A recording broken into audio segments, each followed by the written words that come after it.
সকল গুনাহ থেকে তোমার কাছে চাইতেছি পানা। এমন মরণ মাওলা তুমি কাউকে দিও না, এমন মরণ মাওলা তুমি কাউকে দিও না।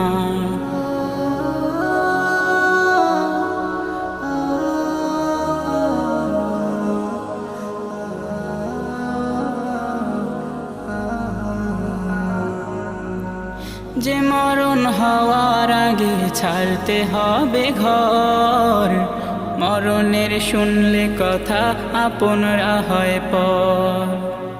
যে মরণ হওয়ার আগে চিকিৎসাও নাই, রেখে আমায় জেলখানাতে সব যাবে পালাই। শেষ দেখাটা মা বাবা সন্তানেও দেখে না, মাবুদ শেষ দেখাটা